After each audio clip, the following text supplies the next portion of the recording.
Welcome back to Season 4, Episode 3 of Life Beyond Loss, the podcast.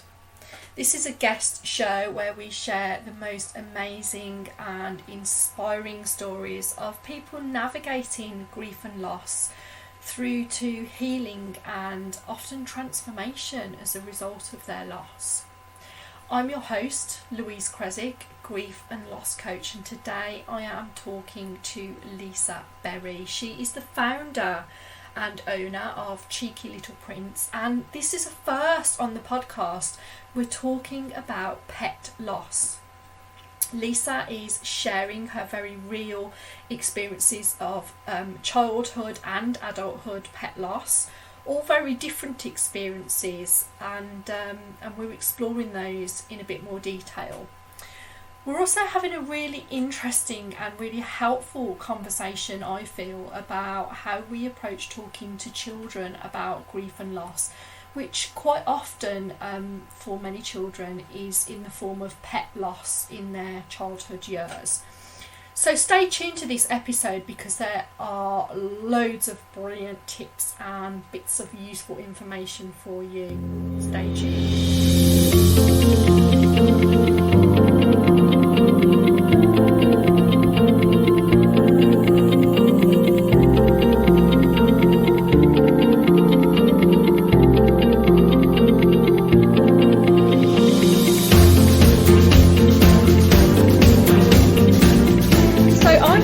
Today's podcast episode by Lisa Berry, and she's the owner of Cheeky Little Prince. I got that right. I got the words out, Lisa. I was really worried about that. But anyway, so welcome and thank you so much for joining us on this episode. Thank you for having me. You're welcome. So let's just talk then a little bit about sort of Cheeky Little Prince, if that's okay. Because your this kind of business that you run really caught my eye on LinkedIn a while ago, and that's how we kind of just got chatting, isn't it? So tell us more about Cheeky Little Prince and just a little bit about what you do. Yeah, sure.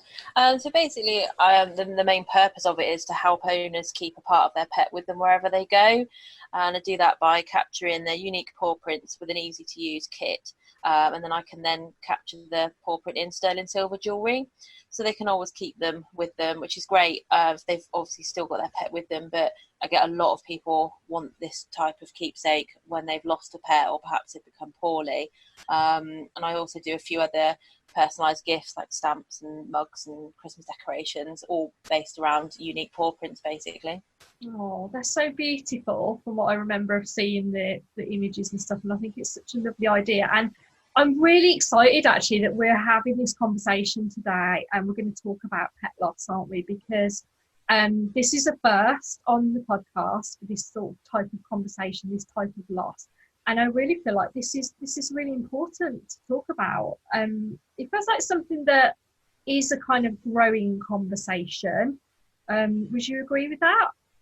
Yeah, absolutely. I think, we've always been a nation of pet lovers and pet owners, but it's becoming more and more recognised. And as pet owners are we're seeing a lot more sort of humanisation. We're buying clothes for our pets and lots of accessories and, the latest fashion and beds and all sorts. So we really spoil our pets now, and they really are becoming very valuable members of the family. And I think that then means that when we lose one, it is a much bigger trauma to deal with, and people are starting to recognise that now. Absolutely, and I know this is something you've personally been talking about as well through your own kind of platforms and stuff. So just share a little bit about what the kind of conversations you've been having recently. Yeah, sure.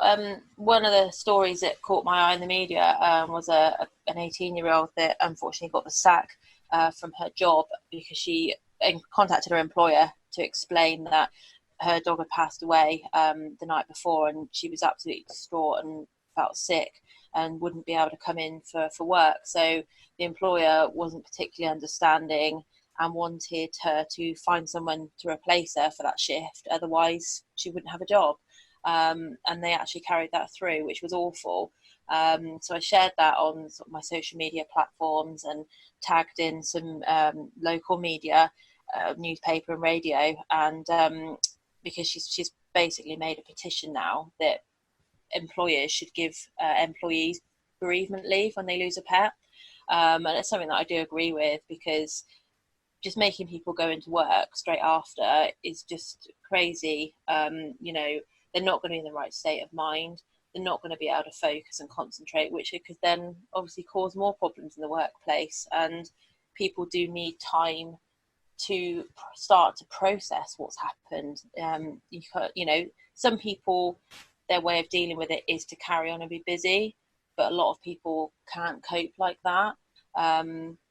It did attract quite a lot of attention. A couple of articles that were written, a lot around the world written about it, actually. I was quoted in one in Swindon, and also invited to a local radio station as well to have a chat on it. So it was great to sort of raise awareness of it, really. Yeah, fantastic. As I said earlier, I think this is definitely, conversations around this we need to be having to make people more aware. And I guess, I don't know whether it's sometimes people that don't necessarily own a pet and haven't experienced what that bond can be like. I mean, I talk very often about my own Peach, Ben, about how he came into my life and, how that's changed my life. And I can now, I guess this is my first pet as a responsible pet owner. And I might not have maybe necessarily understood before then. So do you think that's part of it? Kind of just people not understanding? I think that's part of it, but I would also argue that really, even if you can't directly relate to a situation, you can still show empathy. We all have different situations, and we don't share those, but we can still be compassionate.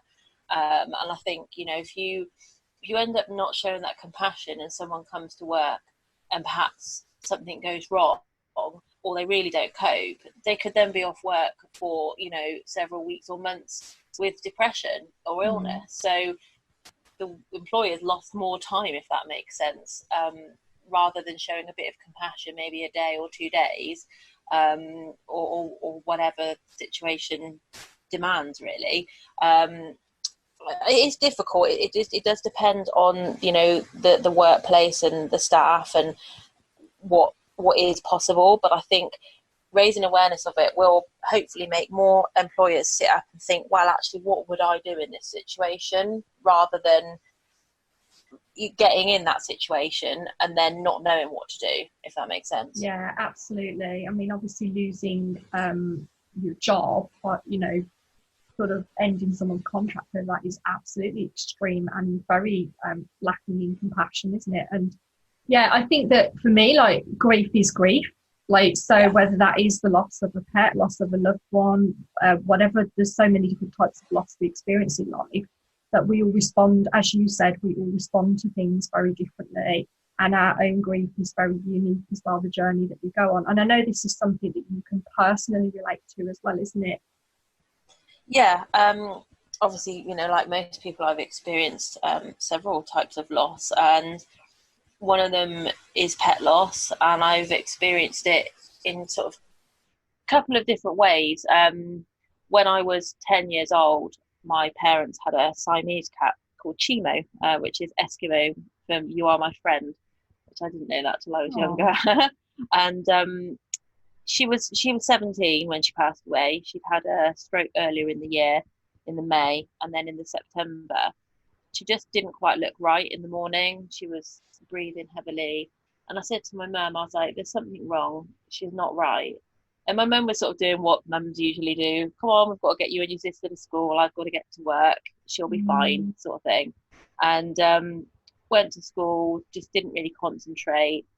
And I ended up making a little booklet about my cat and everything I loved about her. And I remember having like a green cover. And I come home from school, and my dad said to me, "Look, girls, we need to have a chat." And I was like, "What?" And he sort of sat down on his knee, and he said, Chimo's passed away. She's gone." And I was just absolutely heartbroken. And I kind of felt like saying, I told you something was wrong. But it wasn't their fault either. He'd come home earlier and found her in her bed. So it was obviously very peaceful, and she was very elderly, but it was an awful thing to try to have to process as a 10-year-old, because she was my best friend, my cat, and that was my first loss, to be honest, so that hurt a lot. It's interesting actually, because I've heard this said before, that the most common type of loss that children first experience is very often a pet. And it's hard actually, especially if the first time and you're very attached to them. It can be difficult because you don't know, no one sort of tells you that could happen. You just assume they're going to be there forever. I mean, she was 17 and I was 10, so she'd been there since way before I was born. So she was always there. I never knew a time when we didn't have her. So, after a while I wanted another cat, and I remember asking my mum and dad for a cat every single birthday and Christmas, and I'd leave notes around the house explaining how it would be amazing to have a cat. So they did give in when I was 12 actually, to probably quieten me down. But that was lovely to be able to have another cat. That loss was quite hard as well actually. So I was 12 when we had her, and then she passed away when I was 25, so she was quite young really at 13. And my mum because I wasn't living with them at the time, but my mum had found a tiny little lump on her chin, and unfortunately it turned out to be cancerous. But they did take it away, but my mum sort of blamed herself because she found it, which is not her fault at all. They took it off. Little madam wouldn't keep her collar on, so they had to keep her in hospital for a few days so she didn't rip the stitches out. And when she came home one night, her legs just looked like they were giving way. So my sister was looking after her, so they ended up taking her down to the vets, and she was bleeding internally. So there wasn't, my dad said, look, if you can give her a really good quality of life for 6 months or so, then do whatever you can. But if you can't, then I can't watch her suffer. And that was hard because I'd gone down to Swindon to visit her while she was in there, and I just sort of got this call at like 11 o'clock at night, and I just knew nobody sort of phones at that time of night, do they, unless there's something wrong. And I found that hard because I wasn't there, and I sort of said, well, look, can you just hold on, I can be there in like 40 minutes. And he said, it's just not fair on her. So that was quite a difficult thing to deal with because I felt like I wasn't there for her. So very different experiences really, and I guess a little bit of time between being that 10-year-old versus being that slightly older, sort of bit more experienced. A bit more experience. So very different experiences there.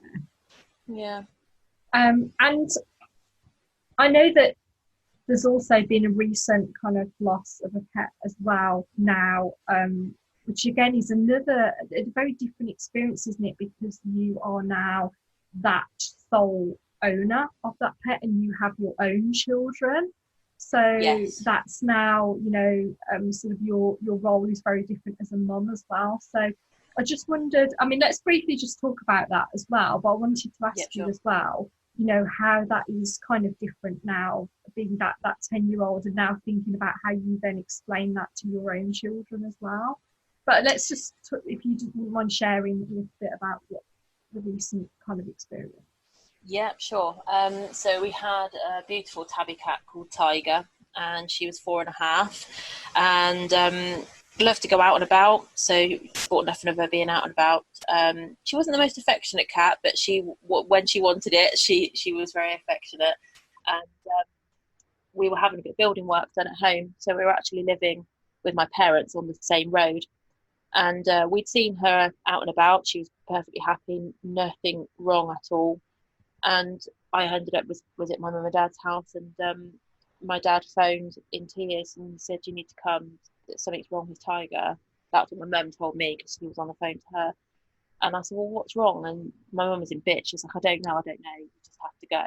So I literally ran down the road, and And yeah, she was literally led on my driveway, and there was nothing I could do. She'd been run over, which was really hard. My dad was just in pieces.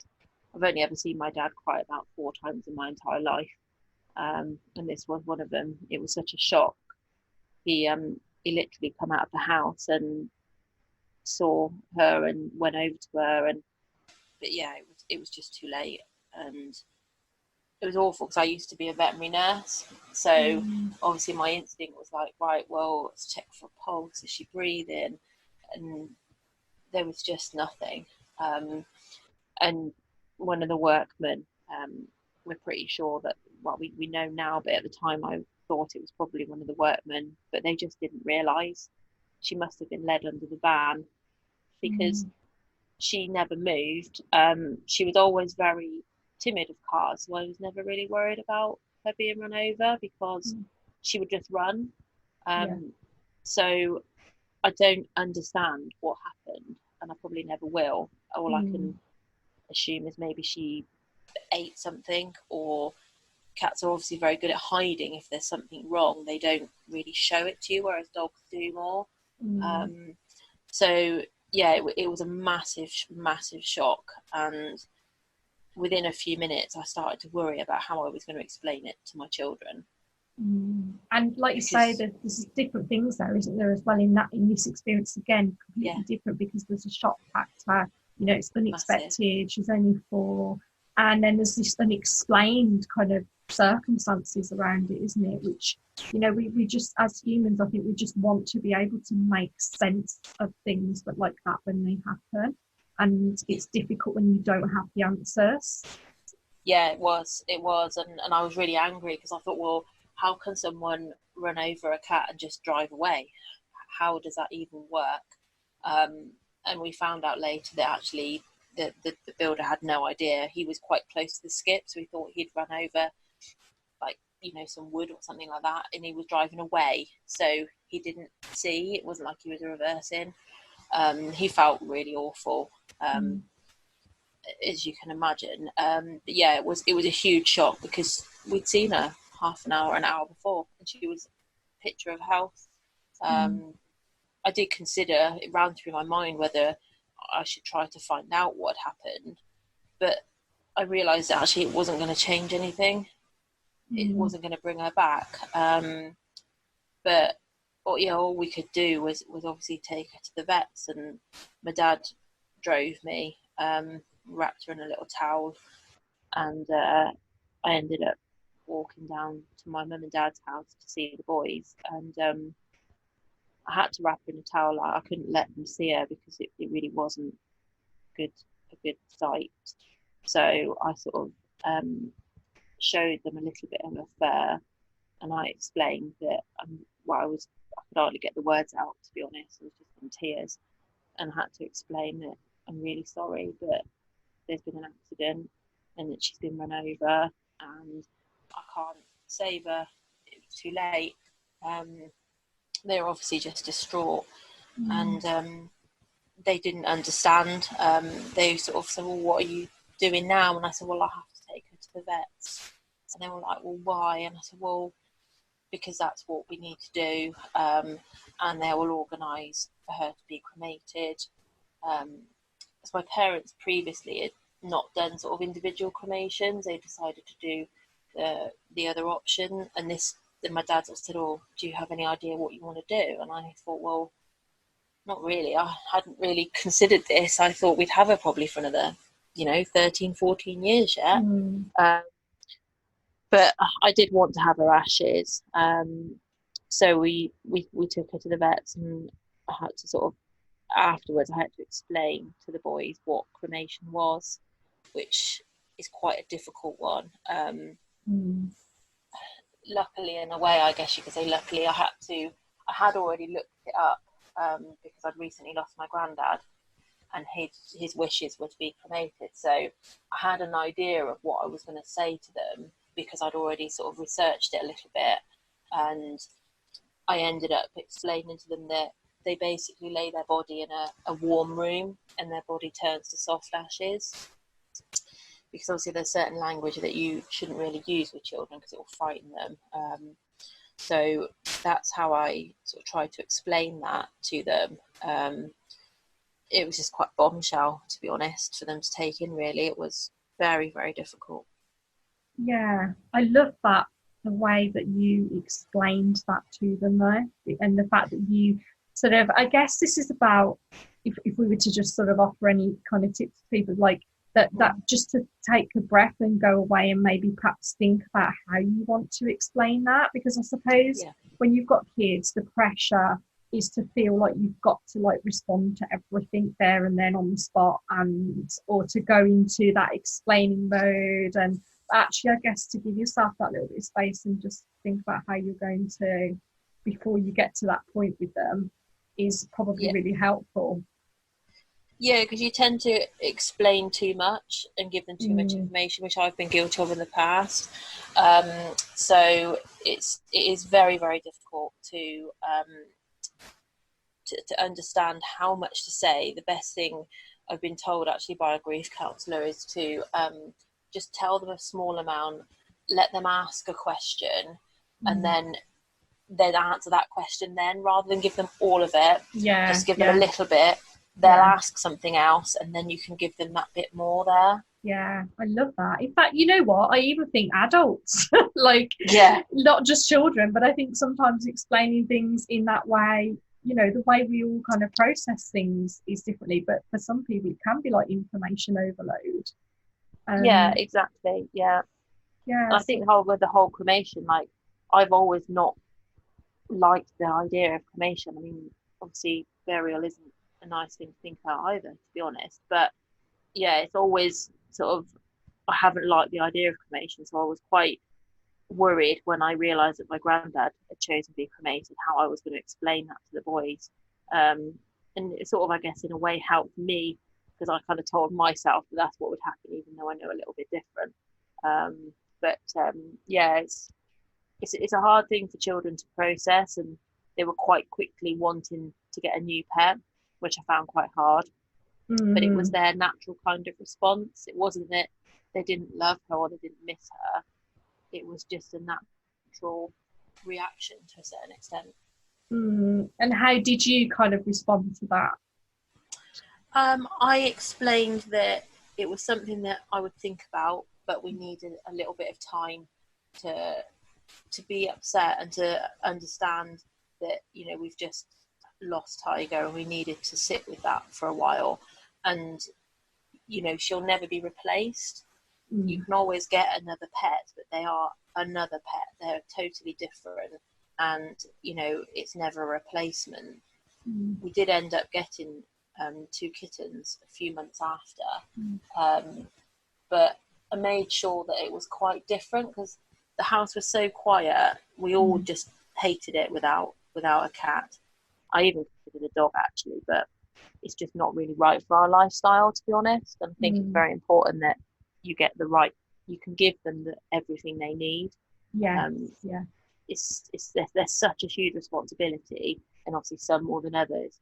But I did sort of say to the boys that I'd like to get 2 this time, so it was different experience, and not Tabby, because it would have broken my heart to have had another Tabby, I think. Maybe in the future, but I couldn't do it as next, and they were happy with that. So yeah, with 2 tiny little kittens at the moment. Oh, I love that sort of explaining to them that it's the fact that the awareness that there is actually a grieving process, isn't there? And that, you know, it's important to sort of honour that grief and allow and make space. Because again, I think in some, I mean, I don't know about you, but some of our generations, or even maybe future generations, there was that kind of, you know, just suck it up, get on with it kind of attitude, which is why I think that, you know, a lot of the clients that I work with now in our generations do sort of struggle with grief. So I think if we can pass on to future generations that actually it's absolutely okay to be with that grief and just allow it to just do its thing and accept it, you know, I think it makes a huge difference. Yeah, absolutely. I mean, I was a long time before, I'd lost another grandparent, and actually a counsellor said to me that, children learn to grieve by watching their parents, and it's okay for them to see you upset, and it's okay for them to see you, angry to a certain extent, because that is one of the stages of grief, is the anger, right at the beginning. Why me? Why them? And you have to, it teaches them that they have to go through a process. It's not all of a sudden just going to be okay. Yeah. So how do you think this this type of loss has sort of impacted on you then, and has it sort of don't know, had any sort of effect on your life, maybe changed the way you look at things or experience things? Yeah, definitely. Especially the latest loss with Tiger, and her being so young and it being so sudden. We all know that anything can happen. We don't know what's around the corner, but when something does happen like that, it really reaffirms to you that we have absolutely no idea what's going to happen in the next 10 minutes, let alone, the next few days or months. We obviously plan. We have, things that we're working towards or dreams that we want to do, but it really reaffirmed that we do have to literally live life now and be very present with family and put them first. It's not always easy, if you've got a tight work schedule or something, and it's a balance. But I think, making sure that you do spend time with the people and the pets that you love, and just enjoy the time you have with them, because at some point it could just be taken away and you just don't know that. And that can be even when they're young or even when they're old. They can still be in quite good health, but towards elderly.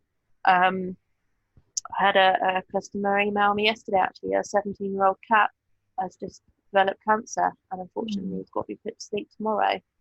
And I've been helping her because she's got 2 young children, so she's sort of trying to ask me, what can I do, what preparations can I make, and what keepsakes, because obviously, after it's happened, it's too late. So I've had a few people actually come to me and asking for advice on that. So I think I'm going to sort of maybe do some blog content around that, because it is something that people don't really know what to do. Yeah, definitely. I think navigating anything like that for the first time is just so difficult, whether that's a pet or a family member, or any sort of death. Really, it's just so hard to know. It just feels so alien from what I can remember of my own experiences. It's just like, how do I do next? And there isn't really that necessarily that one person that will kind of guide you through from A right through to B, through the whole kind of, I suppose, like, the practical things I'm thinking about more than anything. Just sort of fumble your way through stuff. You do, yeah. I mean, I have to say the vets were really good with me when I lost Tiger, because I literally just wandered in an absolute mess, and they could see straight away. So as soon as I walked through the door, one of the receptionists was like, "Okay, come in through here." It was quite obvious what had happened, and they didn't sort of let me stand in there, or nobody was watching me or anything like that. And they're ever so good. And most vets are equipped now with a quiet room that you can just sit there and just be with them for a little while and collect yourself together a little bit, which I think is important as well. I think the other part that I thought that I didn't really know what to expect as well was when I went to collect her ashes. That was something that I hadn't ever experienced before, and it was strange. Like, I thought to myself, well, the box was lighter than I thought it would be, because I had a scatter box, because I didn't know what I wanted to do really, and I thought, if I have a little casket, then it's obviously sealed, so I can't do anything else. And I sort of held it together while I was in the vet, and then I just broke down when I got into the car. And they clipped some of her beautiful fur coat for me as well. And I think I got as far as the envelope with her fur, and then I just couldn't go any further. I just couldn't face it. Probably took me about a week before I could. And I didn't even tell the boys I'd collected her ashes for probably about 2 weeks, because I knew they'd want to see, and I just wasn't ready. So I think it's important to kind of acknowledge what you are and aren't ready for, and especially when you've got kids, you have to try to sort of put that little layer of protection in there, because when you do say something to them, they will be curious. and you've got to think about the effect on them as well. Yeah, definitely. Again, I love that about, putting that little bit of space between and just taking your time, because you've got your process to go through then, as well as, when you're a mum or a parent, then sort of, supporting and helping your children, not only to sort of find their own way of grieving, but to understand it as well for the first time, isn't it? So there's a lot. Yeah. There's a lot to think about, but I guess the key is, part of the key is also about, well, not necessarily overthinking it as well, and just kind of, going with the flow a little bit. Yeah, because they have to understand that it is part of life, and they will, unfortunately experience all kinds of loss throughout their life, and it's making them sort of sometimes see the positives, like I was explaining that we've given, because she was a rescue kitten. When we got Tiger, so explaining that we'd given her a wonderful life, she was very happy. It was hard explaining it because she was young. We didn't have the luxury of explaining that she'd had a long life. That was harder, and they obviously did sort of say that to me. But I said sometimes accidents happen, and it's nobody's fault. It just, I said that it could have been that she perhaps ate something that made her poorly. I think the other thing I did do thinking about it is I told them that she was sort of on the road rather than on our driveway, because I wouldn't want them to, it would have been harder for them, if that makes sense, I think, to have been so close. Yeah, it's just, you have to sort of, no one's perfect at it. I think you have to do your best and know that you're doing your best, and not beat yourself up too much as well if you perhaps think you could have handled it better. Yeah, there is no right or wrong, is there, at the end of the day, when it comes to this sort of thing. So No. I'd love to know what other kind of, it feels like we shared quite a few helpful things for people anyway, but what other kind of tips or things would you sort of offer people? One thing I do try to encourage people is to actually think about it now rather than later, in terms of, have you taken some nice photographs of your pet? Do you have any kind of keepsakes? Perhaps, decorations with their name on, or their photo, or, making sure that you will keep their collar or things like that, because if it does come as a shock, you're really not in the right state of mind to think about those things. Yeah. Like I'd already had Tiger's paw print on my bracelet, and I wasn't in the right fit state to have been sort of thinking about that at the time.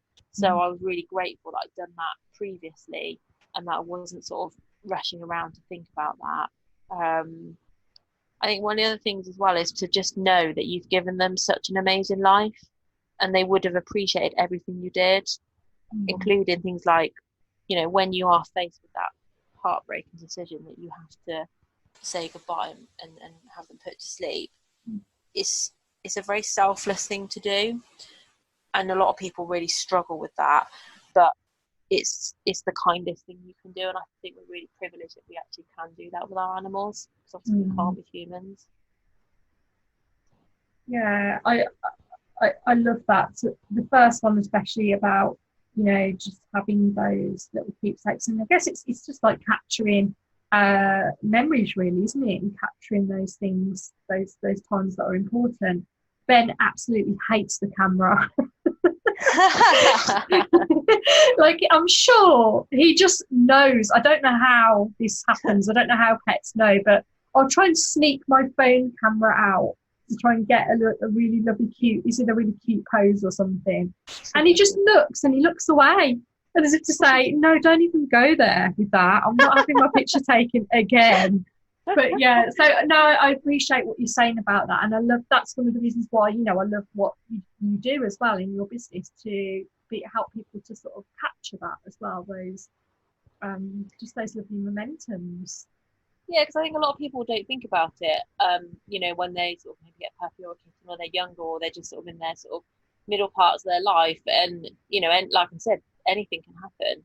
They could have an accident or become poorly, and then before you know it, if I had £1 for every time that someone said to me, oh, I really wish I'd have done that when I had the chance, or I wish I'd have known about you before, you know, it's really quite heartbreaking to hear that, because it's not hard to make these things, you know. It's to take some lovely photographs, or, you know, take a paw print and just keep it, and then you can do something with it later. Or you know, there's lots and lots of things. Lots of people get like clay and press their paw into clay, and it can be anything that you want, really, anything that means something to you or to your particular taste. You know, there's so many options out there, which is brilliant. Yeah. Well, thank you so much, Lisa, for sharing those tips as well. I think that's going to be really helpful for people, and all the other stuff that, you know, we've talked about as well, and especially around, for me, you know, sort of this, idea about how you approach this with children, because I think, again, it's a whole other area, isn't it? That's people kind of struggle with. So thank you. I really appreciate you coming on. It's been really lovely to talk to you. You're very welcome. Thank you for having me. And before we head off, just to let people know where they can kind of find you. Yeah, sure. I should be easy to find all over social media, really. So there's Facebook, Instagram, Twitter, all in the sort of Cheeky Little Prince name. I think Facebook is Cheeky Little Prince and Gifts, Cheeky Little Prince on Instagram, and Twitter is Cheeky Little Print, but just slightly abbreviated. I've got a full website as well where you can find all of the keepsakes that I can make for you, and LinkedIn, just as my name is Lisa Berry. Lovely. Thank you so much, Lisa. You're very welcome. Thank you.